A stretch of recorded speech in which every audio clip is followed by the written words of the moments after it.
ఈరోజు ఒక పక్కన చంద్రబాబు నాయుడు గారు, ఇంకో పక్కన గౌరవ ఉప ముఖ్యమంత్రి పవన్ అన్న గారు కలిసి పెద్ద ఎత్తున అమరావతి పనులు కూడా పరిగెత్తిస్తాం జరుగుతుంది. మనందరి లక్ష్యం ఒకటే, అమరావతి అనేది ఒక గ్లోబల్ సిటీగా తయారు చేయాలని. ఇక్కడ మనందరూ తెలుసు, 60 సంవత్సరాలు చెమటోర్చి హైదరాబాద్ని కలిసికట్టుకు మనం అభివృద్ధి చేశాం. అలాంటిది 2014లో కట్టుబట్టలతో మెడబట్టి మనం బయటికి గెంటేశారు. ఈరోజు నేను ఎప్పుడు హైదరాబాద్ చూసినా అసూయపడుతున్నా. అక్కడ ఎయిర్పోర్ట్ కానీ, రైల్వే స్టేషన్ కానీ, ఆ ఐటీ టవర్లు చూస్తే నాలో అసూయ ఉంది. ఆ అసూయ నాలో కసి పెంచింది. ఎస్, ఆంధ్ర రాష్ట్రం కూడా దక్షిణ భారతదేశంలో నంబర్ 1 రాష్ట్రంగా మనం కలిసికట్టుగా తీర్చిదిద్దగలుగుతామని. డబుల్ ఇంజన్ సర్కార్ అనేది చాలా అవసరం. కేంద్రంలో నరేంద్ర మోడీ గారు, రాష్ట్రంలో చంద్రబాబు నాయుడు గారు, ఇద్దరు కలిసికట్టుగా ఆంధ్ర రాష్ట్రాన్ని అద్భుతంగా అభివృద్ధి చేస్తున్నారు.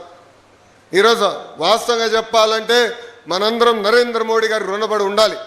ఎందుకంటే మనందరికీ దశాబ్దాలుగా ఉన్న కళ, సౌత్ కోస్టల్ రైల్వే జోన్ ఏర్పాటు చేయాలి విశాఖపట్నంలోని.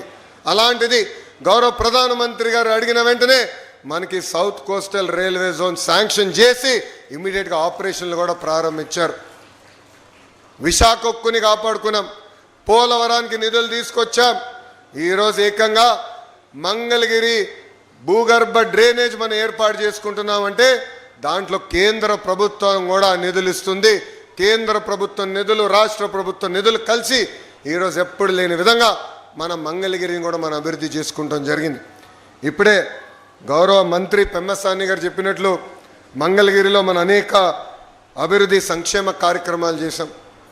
శ్మశానాల దగ్గర నుంచి కమ్యూనిటీ భవనాలు కానివ్వండి, 100 పడకల హాస్పిటల్ కానివ్వండి, లక్ష్మీ నరసింహస్వామి గుడి కానివ్వండి, రైల్వే స్టేషన్ కానివ్వండి, ఇట్లా చెప్పుకుంటా పోతే అనేక అభివృద్ధి సంక్షేమ కార్యక్రమాలు ఈరోజు కూటమి ప్రభుత్వం కలిసికట్టుగా మీకోసం చేస్తాం జరిగింది. ఆనాడు మిమ్మల్ని అందరినీ ఒక్కటే కోరా, 2019లో కరెక్ట్గా 23 రోజుల ముందల ఒక శాసనసభ్యుడిగా మీ ముందల నుంచిన మీ సమస్యలు నేను తెలుసుకోలేకపోయా. నేనేంటో మీకు అర్థం వల్ల 5300 ఓట్లతో ఓడిపోయానని. 5 సంవత్సరాలు కష్టపడ్డా, చెమటోర్చా, మీ మనసు గెలుచుకున్నా. ఆనాడు ప్రజలందరిని ఒక్కటే కోరా, నేనే మెజార్టీ అయితే ఓడిపోయానో దాని పక్కన ఒక 0 పెట్టి నన్ను గెలిపించండి, అది నాకు కొండంత బలం ఇస్తుందని. ఎవరు ఊహించిన విధంగా ఆంధ్ర రాష్ట్ర చరిత్రలో ఎప్పుడు జరిగిన విధంగా టాప్ 3 మెజార్టీతో మీరు నన్ను గెలిపించి శాసనసభకు పంపించారు. అదే నాకు కొండంత బలం. ఈరోజు నేను ఏ మంత్రి గారితో మాట్లాడినా, కేంద్రంలో గౌరవ ప్రధానమంత్రి గారు కానివ్వండి, రాష్ట్రంలో ఉప ముఖ్యమంత్రి పవన్ అన్నతో కానీ ఎప్పుడు మాట్లాడినా, అనామ మంగళగిరి నియోజకవర్గాన్ని మీరు చేయాలి, 91,000 మెజార్టీతో నేను గెలిచాను, బాధ్యత మీ పైన కూడా ఉందని వాళ్ళతో నేను ఒత్తిడి తీసుకొచ్చి పనులు చేపిస్తాం జరిగింది. నా గౌరవాన్ని మీరు నిలబెట్టారు, నా పైన బాధ్యత పెరిగింది. గడిచిన 2 సంవత్సరాలు అనేక అభివృద్ధి కార్యక్రమాలు చేశాం. ఇది తొలి అడుగు మాత్రమే, ఇంకా అనేక కార్యక్రమాలు చేయాల్సిన అవసరం ఉంది.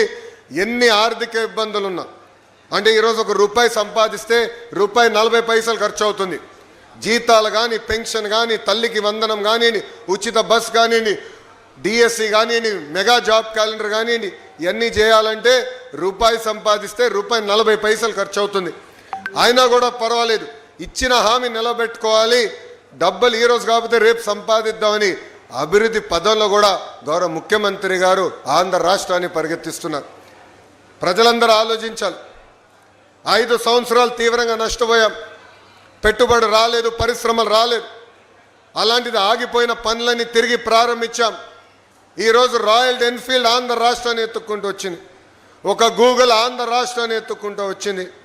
ఇంకో పక్కన ఫైటర్ జెట్ తయారు చేసే ఆమ్కా కూడా ఆంధ్ర రాష్ట్రాన్ని ఎత్తుక్కుంటూ వస్తుంది. ఇప్పుడే గౌరవ మంత్రి గారు చెప్పినట్లు ఇంకొక 3 సంవత్సరాలు నిరుద్యోగ యువకులు పక్క రాష్ట్రాల వైపు చూడాల్సిన అవసరం లేదు. పక్క రాష్ట్రంలో ఉన్న నిరుద్యోగ యువకులు ఆంధ్ర రాష్ట్ర వైపు చూసే విధంగా ఈరోజు పెట్టుబడులు, పరిశ్రమలు తీసుకొస్తున్నాం. మా లక్ష్యం ఒకటే, అభివృద్ధి సంక్షేమం అనేది జోడెద్దుల బండి. 2 కలిసికట్టుగా ముందరికెళ్తేనే రాష్ట్రం అభివృద్ధి చెందుతుంది. అందుకే ఇది 2 కలిసికట్టుగా తీసుకెళ్తున్నాం. మీ అందరి ఆశీస్సులు ఎప్పుడు ఉండాలి. మీకోసం అహర్నిశలు కష్టపడడానికి మేమున్నాం. ఈరోజు మంగళగిరిలో భూగర్భ డ్రైనేజ్ కానివ్వండి, రైల్ ఓవర్ బ్రిడ్జ్ కానివ్వండి, ఇలా కేంద్రంతో సంబంధించిన అన్ని కార్యక్రమాలు మనం చేయగలుగుతున్నాం అంటే గౌరవ ఎంపీ పెమ్మసాని చంద్రశేఖర్ గారు ఉన్నారు కనుకనే.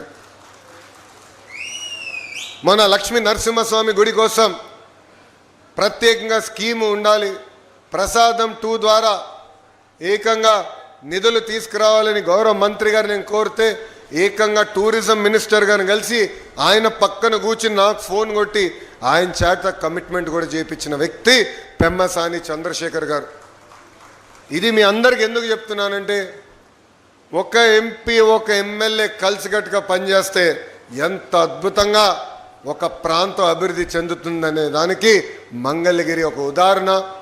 మీ ఆశీస్సులు ఒక పక్కన మీ కొడుకు లాంటి నాకు, ఇంకొక పక్కన మన పెద్దన్న పెమ్మసాని చంద్రశేఖర్ గారికి ఎప్పుడు ఉండాలని ఈ సభాముఖంగా నేను ఆశిస్తూ, ఇంకా రాబోయే రోజుల్లో అనేక అభివృద్ధి కార్యక్రమాలు చేయాల్సిన అవసరం ఉంది.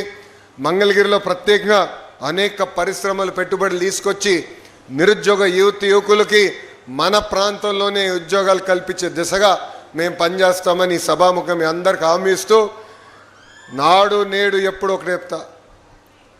ఎంతోమంది నన్ను అడిగారు ఓడిపోయినది ఇక్కడ 91,000 మెజార్టీ ఎట్టు గెలిచామని. నేను వాళ్ళందరికీ ఒకటే చెప్పా, 5 సంవత్సరాలు కష్టపడ్డా, మంగళగిరి ప్రజలతో అనుసంధానమయ్యా, వాళ్ళ సమస్యలు తెలుసుకున్నా, వాళ్ళతో కలిసికట్టుగా జీవితాంతం ప్రయాణం చేస్తానన్న భరోసా కల్పించా.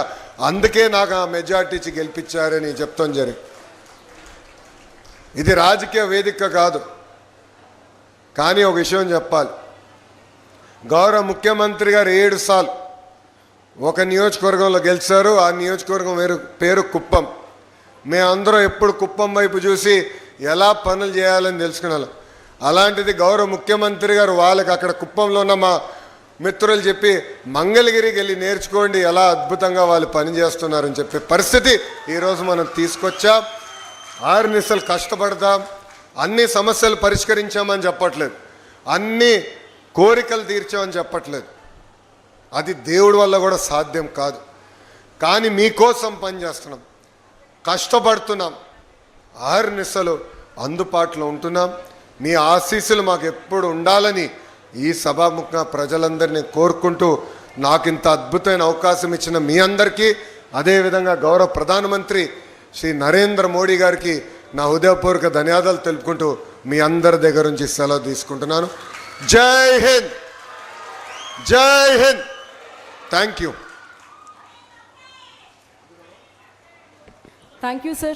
Thank you very much for your visionary and motivating address.